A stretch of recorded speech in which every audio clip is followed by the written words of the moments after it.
జపమాలకు స్వాగతం. ఈ మధ్య మా తండ్రి గారు పరమపదం చేరారు. అందువల్ల నేను వీడియోలు అవి చేయలేకపోతున్నాను. మా అమ్మగారు వెళ్ళిపోయారు, నాన్నగారు కూడా వెళ్ళిపోయారు. ముందు భార్య వెళ్ళిపోవడం వల్ల భర్తకి ఎంతమంది ఎంత బాగా చూసినా కూడా అది ఆ భార్య లేకపోయే ఆ దిగులు బాధ అనేది పైకి కనపడదు, చెప్పుకోలేరు. కానీ వాళ్ళు మనశ్శాంతిగా ప్రశాంతంగా ఉండలేరు. భార్యాభర్తల బంధం అనేది జన్మజన్మల బంధం. వాళ్ళిద్దరూ కలిసి పెళ్ళి జరిగి పిల్లలు పుట్టి కుటుంబం ఏర్పడి ఆ బిడ్డల్ని చూసుకొని ఇంట్లో భార్య చూసుకుంటూ భర్త ఉద్యోగం కానీ వ్యాపారం కానీ చేస్తూ పిల్లల్ని పోషించుకుంటూ ఇద్దరూ కలిసి ఒక బండికి అటు ఇటు చక్రాల్లాగా ఒక పక్క చక్రం ఉండి రెండో పక్క చక్రం లేకపోతే ఆ బండి నడవదు. అలాగే జీవితం కూడా ఎన్నో బాధలకి ఓర్చుకొని తట్టుకొని భార్యాభర్తలు ఇద్దరూ కూడా బిడ్డల్ని చూసుకుంటూ ఇంట్లో పెద్దల్ని చూసుకుంటూ అందరినీ చూసుకుంటూ గడిపిన జీవితం. భార్య లేని జీవితం అనేది భర్త సాగించలేడు. భర్త లేని జీవితాన్ని భార్య సాగించగలుగుతుంది. ఎందుకంటే ఇంకా వేరే ఏమీ అవకాశం లేదు.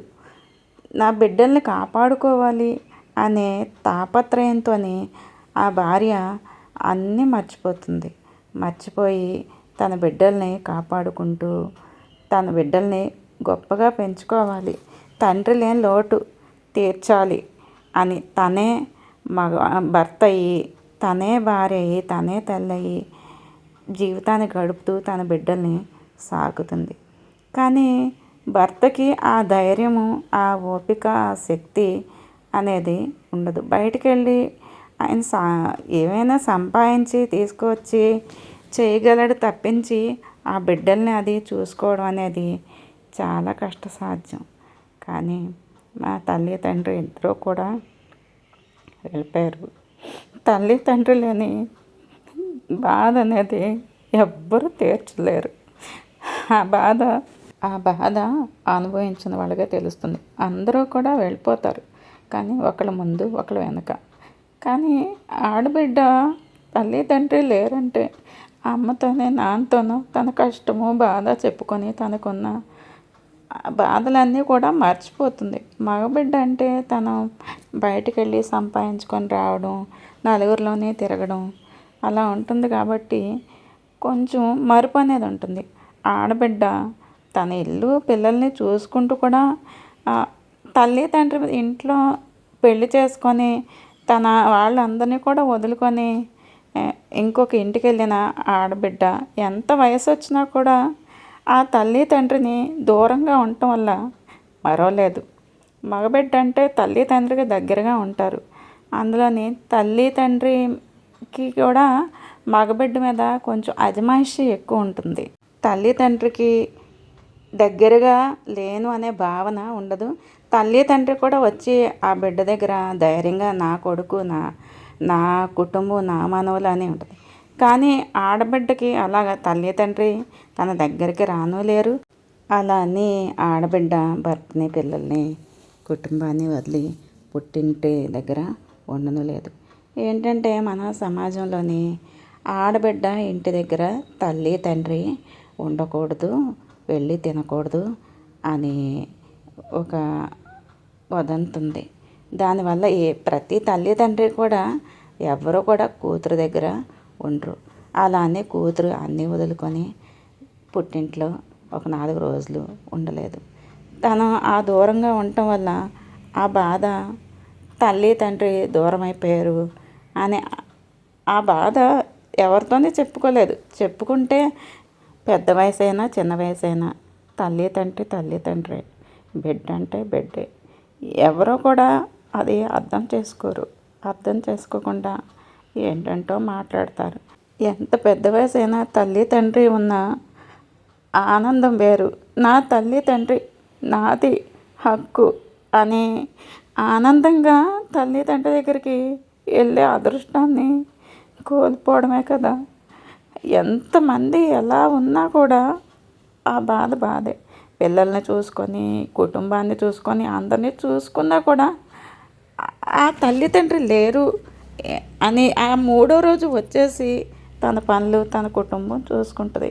తనకేంటి అన్నట్టు చుట్టూ అందరూ మాటలు మాట్లాడటం, అందరి అవసరాలు తీర్చాలి. కానీ తను ఎంత బాధలో ఉంది, ఎంత మదన పడుతుంది అని అర్థం చేసుకోరు. పెద్ద వయసు అయిపోయింది కదా, ఈవిడ ఏమన్నా చిన్నపిల్ల అంటే చిన్నపిల్లైనా పెద్ద పిల్లైనా తల్లి తల్లే, తండ్రి తండ్రే. ఆ అదృష్టాన్ని కోల్పోయాను. నేనే మనసు బాధ ఉండలేక చెప్పుకుంటున్నాను, తప్పుగా అనుకోకండి. తల్లి తండ్రి ఉంటేనే ఆనందం, లేకపోతే అంతా శూన్యం. అంటే భర్త, పిల్లలు, మనవలు అందరూ ఉన్నారు కదా, ఉన్నారు. కానీ అందరం ఉన్న లోటు అనేది లోటే కదా. వాళ్ళని చూసి వాళ్ళకి అమ్మగా, అమ్మమ్మగా, నానమ్మగా అలాగ చూసి చూడడం తప్పించి తన కోసం, తన ఆకలి కోసం చూసుకునే తల్లి లేకుండా చాలా బాగా అనిపిస్తుంది.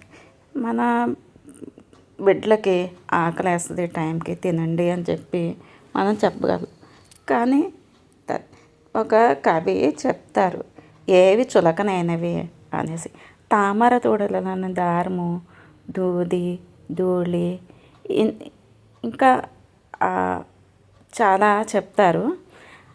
అవి కాకుండా ఆటికంటే తల్లి లేని బిడ్డ ఇంకా చులకనైనది అని చెప్తారు. అంటే తామరతూడులోని దారం అది ఇట్టే తెగిపోతుంది, దుమ్ము ఎగిరిపోతుంది, ధూళి, అలాగే ఎండిన ఆకులు, గరిక, ఇవన్నీ కూడా మనం చులకనగా చూస్తాం.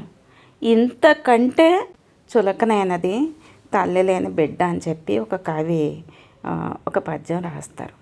ఇప్పుడు ఎవరైనా సరే వాళ్ళ అమ్మ నాన్న ఉంటే చాలామంది భయపడి చులకనగా మాట్లాడకుండా ఉండటం, వాళ్ళు ఏదైనా అజమాయిషీ చేసి వీళ్ళని ఇబ్బంది పెట్టకుండా భయపడి ఉంటారు. కానీ తల్లి తండ్రి లేకపోతే వీళ్ళు ఏం చేస్తారు, వీళ్ళు ఏం చేయలేరులే, మేము వీళ్ళ మీద తప్పులు నెట్టచ్చు అని అదని చాలా రకరకాలుగా వాళ్ళు చులకనగా చూస్తారు. వయసుతో సంబంధం ఏముంది, తల్లి తండ్రి లేని వాళ్ళు చాలామంది వాళ్ళు పడిన బాధ, ఆవేదన వాళ్ళకి తెలుసు.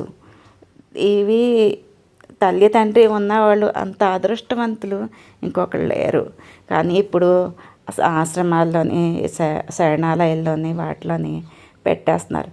కానీ ఒక తల్లి హృదయం, శరీరం లేకపోయినా ఆ హృదయం నువ్వు పడిపోతావు బాబు, జాగ్రత్త అని చెప్పి చెప్తుంది. తల్లి తండ్రి అంటే అది ప్రేమ, ఆప్యాయత అనేది తల్లి తండ్రికి ఉంటుంది. బిడ్డలు ఆ ప్రేమ ఆప్యాయతని గుర్తుంచుకోవాలి. ఇది మీకు ఏంటో నా బాధ మీకు చెప్పుకోవాలని అనిపించి చెప్పుకుంటున్నాను. ఇప్పుడు నా తల్లి తండ్రి ఇద్దరు లేరు. అంటే భార్య లేకపోతే భర్త ఎంతో కాలం బతకలేరు అంటారు. దానికి నిదర్శనంగానే మా నాన్నగారు ఎంత బాగానో చూసుకునేవారు మా అమ్మగారిని. తనకి కూడా ఆరోగ్యం బాగుండేది కాదు. అంటే నాకు 12 సంవత్సరాల వయసు అప్పటి నుంచి కూడా నా తల్లికి ఆరోగ్యం బాగుండేది కాదు. మేము చూసుకున్నంతవరకు మేము చూసుకున్నాం. మా పెళ్ళిళ్ళు అయ్యి, మా పిల్లలు పుట్టి, మేము ఫ్యామిలీ వేరే వెళ్ళిపోవడం, ఇవన్నీ మా తండ్రి గారే దగ్గరుండి అన్నీ చూసుకునేవారు. ఆవిడ సరదాగా నవ్వుతూ, మాట్లాడుతూ, తిరుగుతూ అలాగా ఉండేది. తన పనులు తను చేసుకునేది. తర్వాత తన పనులే చేసుకోలేకపోయేది. అన్నీ కూడా మా నాన్నగారే చూసేవారు. ఆయన మా తల్లిని చూసుకుంటూ, ఆవిడ లేకపోవడం, ఆయన పైకి ఎంతో ధైర్యంగా, ఆనందంగా ఉన్నట్టే ఉన్నారు. కానీ బాగా 3 సంవత్సరాలు కంటే 3 సంవత్సరాలు అయింది మా అమ్మగారు చనిపోయి.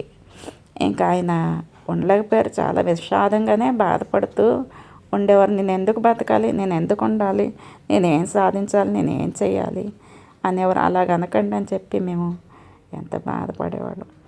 మా నాన్నగారు మమ్మల్ని అందరినీ కూడా అమ్మవారి పండగకి రమ్మని చెప్పి ఆ రోజు పొద్దున్న 5 గంటలకి పిల్లలందరూ వస్తారు, గుడికి వెళ్ళాలి అని చెప్పి స్నానానికి వెళ్ళి బాత్రూంలో కాలు జారి పడిపోయారు. అవి నా తర్వాత హాస్పిటల్లో జాయిన్ చేయడం, ఆయన కోలుకోవడం అది జరిగింది. కానీ ఆ తర్వాత అన్ని ఆర్గాన్స్ కూడా పనిచేయడం మానేసినాయి. అవి కిడ్నీ, అలాగే షుగర్ కూడా అది ఎక్కువగా ఉండేది కాదు ఆయనకి. కిడ్నీ, హార్ట్ ఇవన్నీ కూడా పనిచేయలేదు. ఆయనకు మాట కూడా తగ్గిపోయింది. వారం రోజులు ఉన్నారు ప్రాణాలతో. అలాగే ఉన్నారు. తిండి నీళ్ళు ఏమీ లేదు, ఆక్సిజన్తోనే ఉన్నారు. నీళ్ళు పడితే ఎక్కడ ఆయనకి ఇంకా ప్రాబ్లం వస్తుందని డాక్టరు నీళ్ళు పోయొద్దన్నారు. ఆక్సిజన్ సెలైన్తోనే ఉన్నారు ఆయన. ఆయన చనిపోయాక నీళ్ళు పోయడం జరిగింది నోట్లో. కానీ చాలా బాధ, అంత బాధ కాదు, మీతో పంచుకుంటున్నాను. నా తల్లి తండ్రికి సద్గతిని ప్రాప్తింప చేయమని ఆ భగవంతుడిని కోరుకుంటున్నాను. ఓం నమః శివాయ.